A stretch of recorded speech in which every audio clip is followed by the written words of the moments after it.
एक राजा के दो रानियां थी। बड़ी रानी का नाम दुहाग था, छोटी रानी का नाम सुहाग था। छोटी रानी उपवास, नियम, धर्म करती रहती थी। बड़ी रानी को यह सब पसंद नहीं था।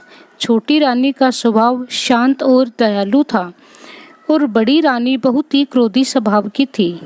छोटी रानी ने मंगला गौरी के व्रत करके डोरा संकल्प सूत्र जो होता है वो लिया था। बड़ी रानी को किसी बात पर क्रोध आ गया और उसने डोरे को तोड़ दिया।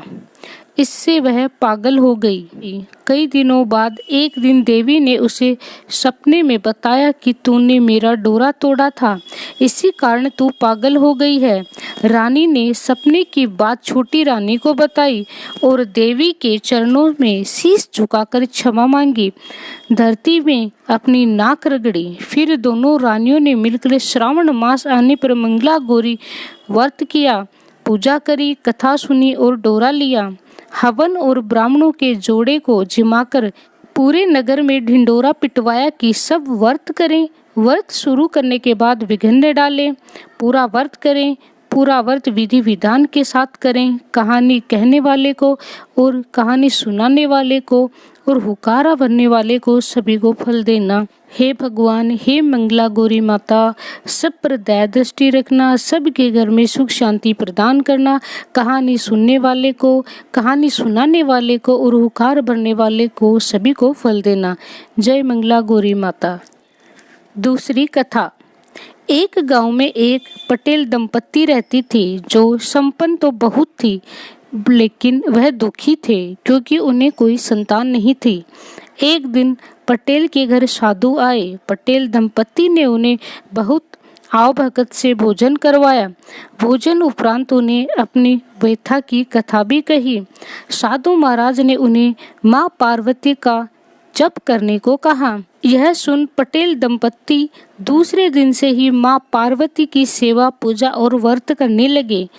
व्रत के पूर्ण होने पर माँ पार्वती ने उनको वरदान मांगने को कहा।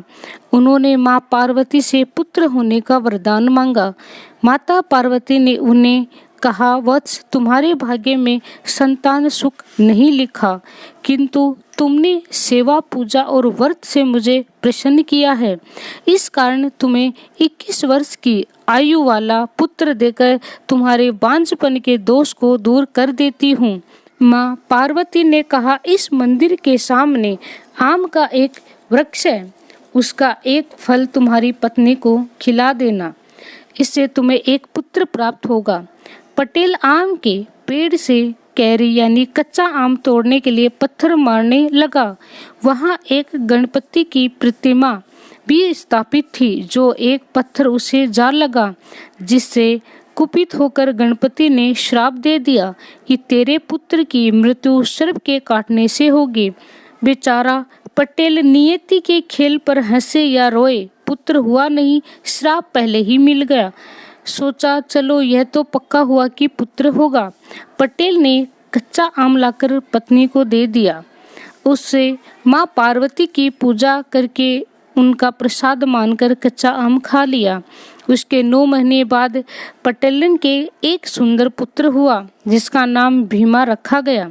जब भीमा 20 वर्ष का हुआ तब पटेल ने सोचा क्यों न मैं इसका विवाह करवा दूं, शायद पत्नी की पतिव्रता से भीमा की जान बच जाए। ऐसा सोचकर अपने पुत्र को साथ लेकर पटेल एक दूसरे गांव गया। गांव के बाहर एक तालाब था। उसी तालाब के किनारे एक पेड़ के नीचे बैठकर पिता पुत्र भोजन करने लगे। तभी वहां 2 कन्याएं आई और कपड़े धोने लगी। कपड़े धोते धोते एक ने कहा, श्रावण मास लगने वाला है, मैं मंगला गौरी के व्रत करूंगी, तुम भी कर लो, इससे सुहाग और भाग दोनों ही मिलता है। अब दूसरी ने कहा, कमला तू ठीक कहती है, यह व्रत मैं भी करूंगी। इसकी विधि क्या है, यह व्रत किस प्रकार होता है, तुम मुझे बता देना, मैं अवश्य करूंगी। पटेल ने सारी वार्तालाप को सुनकर निश्चय किया कि इसी लड़की से अपने पुत्र का विवाह कराना ठीक होगा। यही मेरे पुत्र की रक्षा इस व्रत के द्वारा कर पाएगी। यूं मन में विचार करके पटेल उन लड़कियों के पीछे पीछे चलकर उनके घर पहुंचे। कमला के पिता भी पटेल थे। भीमा के पिता ने कमला के पिता के समक्ष विवाह का प्रस्ताव रखा, जिसे उन्होंने प्रसन्नता पूर्वक स्वीकार कर लिया और शुभ घड़ी व शुभ लगन में दोनों का विवाह संपन्न करा दिया। विदा होकर कमला ससुराल आ गई। श्रावण मास लगते ही सास बहू दोनों ने मंगला गौरी का व्रत करना शुरू किया। इससे प्रसन्न होकर माता पार्वती ने कमला को स्वप्न में दर्शन देकर कहा, तुम दोनों के व्रत करने से मैं प्रसन्न हुई, लेकिन देख, एक तो तेरे पति की आयु ही कम थी, ऊपर से गणपति ने सर्प काटने का श्राप भी दिया है। सो इस मंगलवार को एक सर्प तेरे पति को काटने आएगा। तुम घबराना मत, हिम्मत से काम लेकर शक्कर वाला दूध तैयार रखना, जो उसे पिला देना और एक खाली मटकी भी लाकर रखना। सांप के सामने उसका मुख रख देना। सांप दूध पीकर मटकी में आराम करने चला जाएगा, तब तुम मटकी के मुंह पर कपड़ा बांध देना और उसे जंगल में जाकर छोड़ देना। संकट टल जाएगा।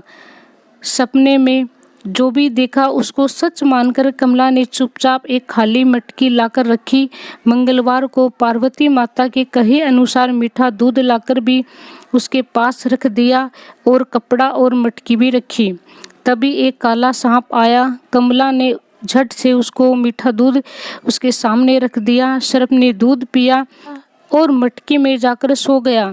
कमला ने मटकी का मुंह चतुराई से बांध दिया। सुबह उठकर सबको यह बात बताई और सर्प को जाके जंगल में छोड़ आए। सर्प को मटकी में देखकर पटेल दंपति को विश्वास हो गया कि उनके पुत्र की जीवन की रक्षा हो गई है। सास बहू दोनों ने व्रत पूर्ण किया और 5 सेर आटे का चूरमा बनाकर प्रसाद बांटा। यह सब देखकर अन्य लोगों ने भी व्रत किया। हे माता पार्वती, जैसा आपने उनका सुहाग बचाया, उनकी सुहाग की रक्षा करी, वैसे ही इस कहानी सुनने वाले को, कहानी पढ़ने वाले को और हुकार भरने वाले को सभी को फल देना। सबकी सुहाग की रक्षा करना, सबके घर में अन्न धन देना और सुख शांति प्रदान करना। जय मंगला गौरी माता।